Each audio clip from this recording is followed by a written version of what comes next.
ये ऐसे नहीं होता मित्रों।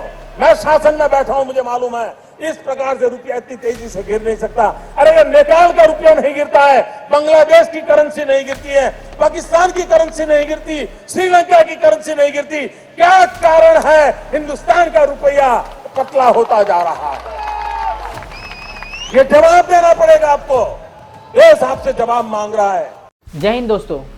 इंडिया का जो करेंसी है वो अपने ऑल टाइम लो पर आ चुका है और इसका असर इंडिया पे और इंडिया के लोगों पे कैसा होने वाला। एक्चुअली में जो करेंसी है उसको कंट्रोल कौन करता है, कौन उसके प्राइसेस को अप या कौन उसके प्राइसेस को डाउन ले जाता है, और ऐसा क्या पॉसिबल भी है कि कोई कंट्री अपनी करेंसी को स्ट्रॉन्ग बना सके, और अगर ऐसा पॉसिबल है तो वो कैसे है, और क्या रिसेंटली कुछ ईयर्स में किसी कंट्री ने अपनी करेंसी को और स्ट्रॉन्ग किया है। तो आज इस बारे में हम इस वीडियो में जानेंगे थोड़ा डिटेल से। तो आइए शुरू करते हैं। देखिए, रिसेंटली इंडिया का जो करेंसी है वो डॉलर के मुकाबले 91 रुपीस पे पहुंच गया है और ये इंडिया में आज तक का टाइम का सबसे लोएस्ट पॉइंट है। लेकिन अगर देखा जाए तो आज से कुछ साल पहले तक इस तरह की सिचुएशन में ऑपोजिशन बहुत ज्यादा गवर्नमेंट को क्रिटिसाइज करती थी, लेकिन आज अगर देखा जाए तो गवर्नमेंट तो चेंज हो गई है लेकिन रुपीस का गिरना वो नहीं बंद हुआ। देखिए, इसका कॉन्सेप्ट जो है आप इस तरह से इमेजिन कीजिए कि जिस चीज की वैल्यू तभी ज्यादा होती है जब उसका स्कार्सिटी किसी मार्केट में हो, यानी कि अगर कोई भी चीज मार्केट में कम है तो उसकी वैल्यू ज्यादा होगी, और कोई करेंसी अगर मार्केट में ज्यादा है तो वो मार्केट में उसका वैल्यू कम हो जाए। तो इसी चीज को इंडिया में कंट्रोल करने के लिए आरबीआई है। आरबीआई एक्चुअली क्या करता है, अपने पास करेंसीज का रिजर्व रखता है। वो अपने पास इंडियन करेंसी भी रखता है और जो फॉरेन करेंसी है या फिर डॉलर है उसको भी साथ में रखता है। अब ऐसा कंसीडर कीजिए कि मान लीजिए कि जो इंडियन करेंसी है वो मार्केट में बहुत ज़्यादा हो गई है, जहाँ मार्केट से मतलब इंटरनेशनल मार्केट से है, और इंटरनेशनल मार्केट में जो इंडियन रुपीज़ है वो ज़्यादा हो गई है, जिससे इंडियन रुपीज़ का जो वैल्यू है वो कम हो गया है। तो इस सिचुएशन में आरबीआई क्या करेगी, वो उसके पास जो डॉलर्स है उसको यूज़ करके जो भी करेंसी है बाहर इंडियन रुपीज़ उसको बाय कर लेगी, जिससे इंडियन रुपीज़ का जो करेंसी है वो मार्केट में कम हो जाएगा, उससे उसकी वैल्यू बढ़ जाएगी। लेकिन इसका जो डाउनफॉल ये है कि हमारे पास जो डॉलर है वो हमारे हाथ से खर्च हो जाएगा सके। लेकिन क्या पूरी तरह से आरबीआई ही रुपये के वैल्यू को कंट्रोल करती है? तो नहीं, ऐसा नहीं है। उसके पीछे सबसे बड़ा जो हाथ होता है वो इंटरनेशनल फॉरेक्स मार्केट का होता है, जहाँ पे जो फॉरेक्स एक्सचेंज है वहाँ पे अलग अलग कंट्री के जो भी करेंसीज होती है वो आपस में एक्सचेंज होती है और उसका ट्रेड होता है। तो मेन जो फ्लक्चुएशन होता है वो उस मार्केट में ट्रेडिंग की वजह से होता है।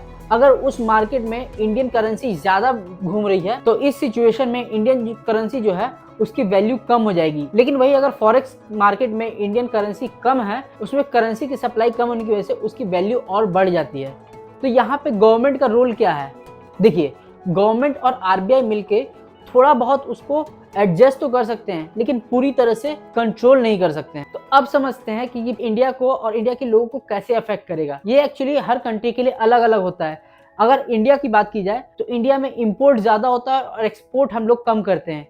इस वजह से हमें डॉलर्स जो है ज़्यादा खर्च करने पड़ते हैं और उसके बदले में हम कुछ और जो सामान है वो कम प्रोवाइड करते हैं। इसीलिए ओवरऑल जो हमारा है कि अगर हमारा रुपया कमज़ोर होगा तो हमें और ज़्यादा डॉलर्स खर्च करने पड़ेंगे क्रूड ऑयल खरीदने के लिए, और जो क्रूड ऑयल है उससे हमारा पेट्रोल, डीजल, हर एक तरह का फ्यूल बनता है, और उसकी वजह से जो ट्रांसपोर्टेशन है वो महंगा हो जाता है। और ट्रांसपोर्टेशन महंगा होने की वजह से हर एक चीज़, जो चीज़ ट्रांसपोर्ट होके आती है वो हर एक चीज़ महंगी हो जाती है। लेकिन क्या सिर्फ नुकसान होता है? और कई लोगों के लिए जो इंटरनेशनल ट्रैवल है वो भी महंगा हो जाता है।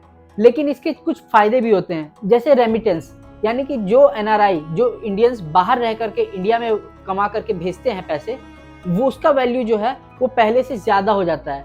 तो इंडिया ऐसा कंट्री है जो दुनिया में सबसे ज़्यादा रेमिटेंसेस कमाता है, 100 बिलियन डॉलर से भी ज़्यादा। तो वो जो वैल्यू है उसकी वो ज़्यादा होके आएगी हमारे देश में। दूसरा कि अगर हमारे करेंसी की वैल्यू कम होगी तो हम लोग एक्सपोर्ट ज़्यादा कर सकते हैं, तो यहाँ पे एक्सपोर्ट को बूस्ट मिलता है। लेकिन अगर ओवरऑल देखा जाए तो हम लोग का एक्सपोर्ट्स जो है और रेमिटेंस जो है वो कम है, बजाय इसके कि हमारे जो इंपोर्ट्स है वो ज़्यादा है। तो हमें डॉलर ज़्यादा खर्च करना पड़ता है बजाय इसके कि हम डॉलर कमा सके। किसी भी कंट्री की करेंसी जो होती है वो दो तरह से उसकी वैल्यू नापी जाती है, एक फ्लोटिंग वैल्यू और दूसरा पैक्ड वैल्यू।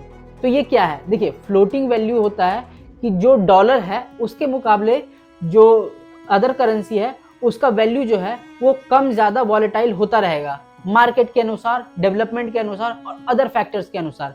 तो वो होता है फ्लोटिंग वैल्यू। दूसरा होता है पेग्ड वैल्यू, जितना यानी कि यूएस डॉलर की जितने का वैल्यू है उतना ही हमारा करेंसी का भी वैल्यू होगा। जैसे जैसे यूएस डॉलर का वैल्यू बढ़ेगा वैसे वैसे दूसरी करेंसी का भी वैल्यू बढ़ेगा। लेकिन इन दोनों के डाउन साइड और अपसाइड दोनों हैं। जैसे फ्लोटिंग वैल्यू में क्या होता है कि जो करेंसी है वो बहुत ज़्यादा वॉलेटाइल होती है और उसके गिरने की चांसेस बहुत ज़्यादा होते हैं, जैसे कि इंडिया के केस में। लेकिन अगर पेग्ड वैल्यू का केस देखा जाए, जहाँ पे जो यूएस डॉलर की करेंसी से अदर कंट्री की करेंसी को पैक कर दिया जाता है, यानी कि उसको मैच कर दिया जाता है, तो वहाँ पे क्राइसिस आने के चांसेस बहुत ज़्यादा बढ़ जाते हैं। इसका रीसेंट एग्जांपल है श्रीलंका। श्रीलंका ने क्या किया था कि 2022 में अपने करेंसी को यूएस डॉलर से पैक कर दिया था, जिसकी वजह से क्या हुआ कि जैसे जैसे यूएस डॉलर की वैल्यू बढ़ी वैसे वैसे श्रीलंकन रुपीज़ की वैल्यू बढ़ी। लेकिन एक्चुअल में क्या उसके पास डेवलपमेंट आया? नहीं। इसीलिए 2024 में वहाँ पे क्राइसिस आ गया था। इसी का एग्जांपल है जिम्बाब्वे। अफ्रीका के बहुत सारे कंट्री जिन्होंने पैक कर रखा था यूएस डॉलर से, उन सब कंट्री में हाइपर इन्फ्लेशन आया और उनके करेंसी का वैल्यू रातों रात 50% से ज़्यादा डाउन हो गया था। तो ये चीज़ का जो खामियाजा है वॉलेटाइल वाले में नहीं झेलना पड़ता है, लेकिन उसमें धीरे धीरे धीरे धीरे करके करेंसी का जो वैल्यू है वो कम होते चला जाता है। देखिए, करेंसी को स्ट्रॉन्ग किया जा सकता है कि नहीं, तो हाँ, उसको बिल्कुल किया जा सकता है, लेकिन केवल शॉर्ट टर्म के लिए किया जा सकता है। इसका क्लासिक एग्जांपल है रशिया। जब 2022 में रशिया यूक्रेन वॉर स्टार्ट हुआ था, उस टाइम पे रूबल की जो वैल्यू थी वो एकदम से क्रैश कर गई थी। तो रशिया ने क्या किया कि रूबल को बाहर भेजने पे रिस्ट्रिक्शन लगा दिया, यानी कि जो रूबल है वो रशिया के मार्केट से बाहर नहीं जाएगी, और बाहर नहीं जाएगी उसका जो सप्लाई है वो कम रहेगा, जिससे जो रूबल की वैल्यू है वो अपने आप ऊपर चली गई। लेकिन ये काफ़ी कम समय के लिए हुआ था। ये तो जो है वो शॉर्ट टर्म तरीके हैं। तो लॉन्ग टर्म में क्या है? देखिए, लॉन्ग टर्म में अगर किसी भी कंट्री को अपनी करेंसी की वैल्यू बढ़ानी है तो उस कंट्री को अपने आप को इम्पोर्ट ओरिएंटेड कंट्री से एक्सपोर्ट ओरिएंटेड कंट्री बनाना पड़ेगा। इसके लिए उसे क्या करना पड़ेगा? अपने इंडस्ट्री में इन्वेस्ट करना पड़ेगा, अपने लोगों को ज़्यादा से ज़्यादा स्किल देना पड़ेगा, अपने लोगों को काम देना पड़ेगा, इंडस्ट्री लगानी पड़ेगी और अपनी कंट्री में जो वैल्यू है उसको बढ़ाना पड़ेगा। तभी जो है फॉरेन कंट्रीज उस कंट्री में इन्वेस्ट करती है, और जब इन्वेस्ट करती है तो बहुत सारे डॉलर्स जो है उस कंट्री में आते हैं।